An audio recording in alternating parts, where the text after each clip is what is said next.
Hi, hello, welcome to all. This video is specifically for youth and educated youth. Whether it is useful or not, after completing this video, please watch thoroughly and tell me your comment and subscribe the channel. ఈరోజు youth గురించి ఏంటంటే ఈ రోజుల్లో youth అయితే బాగా చాలామంది చదువుతున్నారు. చదివిన తర్వాత వాళ్ళకి తెలుసో తెలియకో కొన్ని మిస్టేక్స్ అయితే జరుగుతున్నాయి. అంటే యూత్ చదువుకున్న తర్వాత ఏం చేయాలి? జాబ్ చేయాలా? లేకపోతే జాబ్ చేస్తే ప్రైవేట్ జాబ్ చేయాలా? గవర్నమెంట్ జాబ్ చేయాలా? లేకపోతే బిజినెస్ పెట్టాలా? లేకపోతే వ్యవసాయం చేయాలా? లేకపోతే కుటీర పరిశ్రమలు స్థాపించాలా? లేకపోతే ఏదైనా వేరే వేరే ఏం చెయ్యాలి అనే క్వశ్చన్ మార్క్ చాలా మందిలో ఉంటుంది. మోస్ట్ ఆఫ్ ద పీపుల్ ఏమవుతుందంటే మొత్తం అయిపోయిన తర్వాత ఎడ్యుకేషన్ అంటే కొంతమంది గ్రాడ్యుయేషన్తో ఆపిస్తారు, కొంతమంది డిప్లొమా కోర్సెస్తో ఆపిస్తారు, కొంతమంది పోస్ట్ గ్రాడ్యుయేషన్తో ఆపిస్తారు, కొంతమంది డాక్టరేట్ కూడా చేయొచ్చు. ఇలా చేసిన వాళ్ళకి కూడా చాలామందికి ఈ రోజుల్లో క్లారిటీ అనేది మిస్ అవుతుంది అనమాట. ఏం చేస్తే బాగుంటుంది, మనం ఎంచుకున్న మళ్ళీ దీంట్లో చేసే దాంట్లో కూడా నేను చదువుకున్న దాంట్లోనే చేయాలా లేకపోతే వేరే దాంట్లో చేయాలా? వ్యవసాయం చేయడంలో చాలామంది తప్పుగా భావిస్తున్నారు. ఒకవేళ అది మీకు అన్ని విధాలుగా అనుకూలంగా ఉంటే వ్యవసాయం చేయడం అసలు తప్పు కాదండి చదువుకున్న తర్వాత. కానీ ఇప్పుడు పబ్లిక్లో వెళ్ళిన ఒక పోర్ట్రేట్ ఏంటంటే వ్యవసాయం చేసేవాడంటే దండగా, ఉద్యోగం చేసేవాడంటే చాలా గొప్పవాడు అన్నట్టు. చేయమనండి, ఉద్యోగం చేసే వాళ్ళని ఒక 4 ఎకరాలు కొనమనండి. ఈ రోజుల్లో వాళ్ళు చేసే ఉద్యోగంతో కొనమనండి.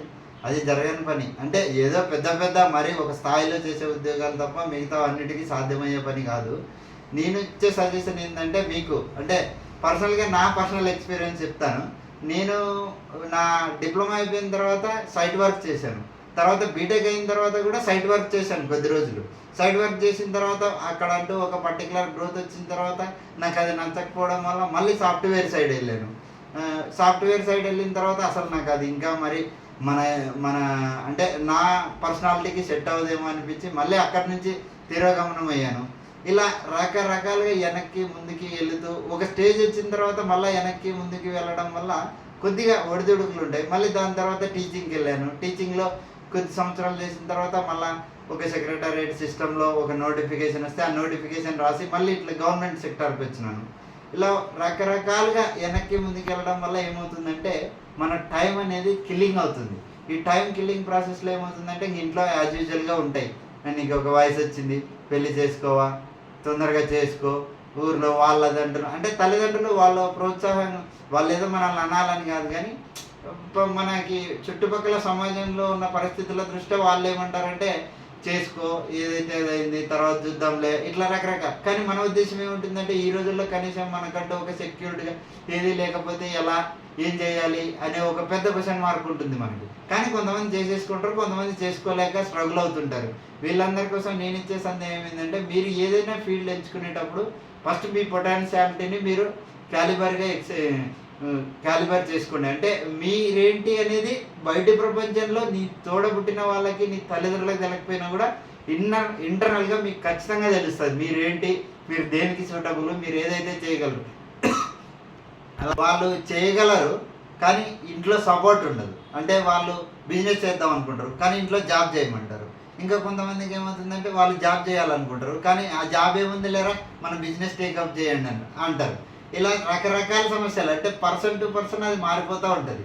ఆ పర్సన్ ఉపయోగం ఎంతవరకు అంటే మీ ఎకనామికల్ స్టాండర్డ్ కూడా మీరు చూసుకొనే చేయండి. ఏది చేసినా అంటే ఖచ్చితంగా మీరు చేయాలనుకున్న దానికైతే వెనకడుగు వేయొద్దండి.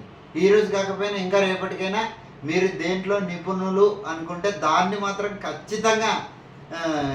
ఖచ్చితంగా మీరు ఎంకరేజ్ చేయండి. మీరు చేయడానికి ప్రయత్నించండి. ఏ ఒక్క దగ్గర వెనకడుగు వేయొద్దు. ఈ యూత్లో ఉండే పవరు తల్లిదండ్రులు కూడా గమనించండి. ఎందుకంటే బ్లైండ్గా ఏదో సమాజం చెప్పింది అని చెప్పి వాళ్ళ మీద రుద్దకుండా మీరు కూడా వాళ్ళలో ఉన్న టాలెంట్ని ఎంకరేజ్ చేయండి. వాళ్ళు ఏది చేయగలరని నమ్మండి. ఆ ఫీల్డ్లో మీరు కూడా ఎంకరేజ్ చేయడానికి ట్రై చేయండి. అంటే మీరు బలవంతంగా మీకు ఈ స్తోమత లేకున్నా కూడా చేయమని అయితే నేను చెప్పను. మీ స్టాండర్డ్స్ చూసుకొని మీరు పిల్లలని ఎంకరేజ్ చేయడానికి ట్రై చేయండి.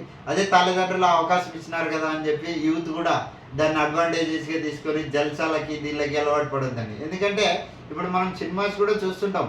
ఒక్కొక్క యూత్కి అంటే ఒక్కొక్కరికి ఒక్కొక్క జోనర్ ఫిలిమ్స్ వస్తాయి. ఒకరికి పొలిటికల్ డ్రామాలు నచ్చుతాయి, ఒకరికి ఫ్యామిలీ మూవీస్ నచ్చుతాయి, ఇంకొకరికేమో రొమాన్స్. అంటే యూత్కి ఈ రోజుల్లో యూత్ ఎక్కువ కనెక్ట్ అవుతున్నది దానికి, అలాంటివి నచ్చుతాయి. ఇంకొకరికి థ్రిల్లింగ్ సినిమాలు నచ్చుతాయి, ఇంకొకరికి స్టోరీస్ అంటే రియలిస్టిక్ స్టోరీస్ చెప్పడం నచ్చుతుంది.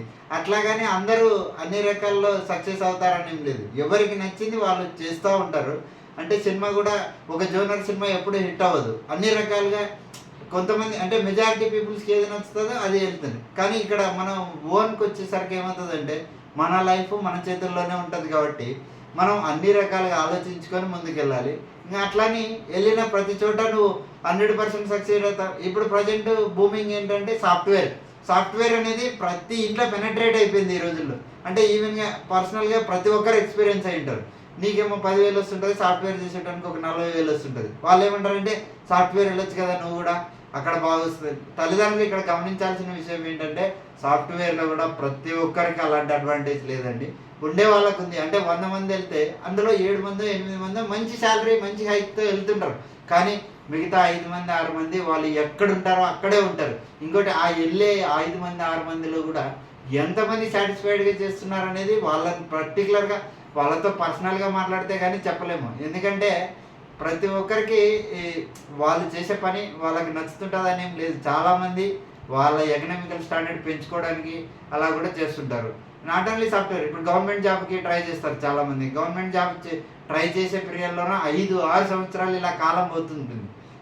అలా ట్రై చేసే వాళ్ళకు కూడా నా విజ్ఞప్తి ఏంటంటే గవర్నమెంట్ జాబ్ అంటేనే ఏమో పెద్ద అది ఏదో వండర్ చేసినట్టు అయితే ఏం కాదు. మనకున్న ఫీల్డ్లో మనం సక్సెస్ అయితే వెళ్తే అది కూడా చిన్నదే మనకి. ఏమంటే ఒకటి సెక్యూరిటీ ఉంటుంది అనేది తప్ప ప్రైవేట్ జాబ్కి గవర్నమెంట్ జాబ్కి ఈ రోజుల్లో పెద్ద తేడా ఏమి ఉండదు నాకు తెలిసినంత వరకు. అలాగని ప్రైవేట్ జాబులు చేసేవాళ్ళు ఇదే ప్రైవేట్ జాబ్ బాగాలేదు అని ఫీల్ అవుద్దండి. ఎందుకంటే మనకి నచ్చింది మనం అంటే వేరే సెక్టార్లో ఏ సెక్టార్లో అయినా చూస్తారు. అందుకోసమని నేను కూడా ఈ ఛానల్లో నా వంతుగా ఏంటంటే గవర్నమెంట్ జాబ్ చేస్తున్న వాళ్ళు ఎవరు ఏ జాబ్ వాళ్ళు ఏ రకంగా ఉంటుంది వర్క్, వాళ్ళకి హైయర్ అథారిటీ నుంచి ఎలాంటి ఒత్తిళ్ళు ఉంటాయి, ఎలాంటి వర్క్స్ ఉంటాయి, ఇలాంటివి కూడా తెలియజేస్తాను. తర్వాత సాఫ్ట్వేర్ రిలేటెడ్గా చేసే వాళ్ళతో కూడా మనం ఇంటర్వ్యూలు ప్లాన్ చేద్దాం. ప్రతి సెక్టార్ నుంచి ఇంటర్వ్యూ అయితే ప్లాన్ చేస్తున్నాను. వాళ్ళ వీలుని బట్టి ఖచ్చితంగా మీకు ఒక ఇంటర్వ్యూలు అయితే అప్లోడ్ చేస్తాను. అంటే ఏ ఫీల్డ్లో అయినా కావచ్చు, అంటే ఎటువంటి ఫీల్డ్లో జాబ్ చేస్తున్న వాళ్ళైనా, ఈవెన్ వ్యవసాయం చేసే వాళ్ళు కూడా చాలామంది బాగా గణిస్తున్న వాళ్ళు ఉన్నారు. వాళ్ళు ఏ విధమైన మెలకువలు వాడుతున్నారు, వాళ్ళకున్న సోర్సెస్ ఏమిటి, వాళ్ళు ఎలా దాన్ని ముందుకు తీసుకెళ్ళగలుగుతున్నారు అనేది కూడా దాని గురించి కూడా మీకు ఖచ్చితంగా అంటే యూత్కి నేను ఇచ్చే సందేశం ఏంటంటే మీరు అనుకున్నది మీరు చేసేదానికి ఫస్ట్ కష్ట నష్టాల గురించి బేరేజ్ వేసుకొని మీరు వెళ్ళగలరా లేదా అనేది మీ ఫ్యామిలీ మెంబర్స్ని కూడా మరీ ఎక్కువ ఇబ్బంది పెట్టకండి. అట్లని మీ సెల్ఫ్ రెస్పెక్ట్ని కూడా చంపుకొని అయితే పని చేయకండి ఎక్కడ. నేనైతే అలా సెల్ఫ్ రెస్పెక్ట్ని చంపుకొని పని చేయలేకనే ఇన్ని రకాలుగా డైవర్ట్ అవ్వడం జరిగింది. కానీ గ్రోత్ అయితే ఖచ్చితంగా దెబ్బతింటుంది ఇలా డైవర్ట్ అవ్వడం వల్ల. ఒక పర్టికులర్ ఫీల్డ్లో వర్క్ చేస్తున్నప్పుడు అయితే మనకు ఆల్రెడీ తెలిసిపోతుంది ఇక్కడ నాకు గ్రోత్ ఉంటుందా లేదా అనేది. ఆ గ్రోత్ ఉంటుంది అనుకుంటే అక్కడ ఉండండి, లేదంటే వెంటనే వేరేది చూసుకోండి. మీకు నచ్చిన పని చేయడానికి ప్రయత్నించండి. ఈ కంటెంట్ మీకు నచ్చినట్టయితే ఈ ఛానల్ని ఎంకరేజ్ చేయండి, లైక్ చేయండి, షేర్ చేయండి, సబ్స్క్రైబ్ చేయండి. Thank you one and all.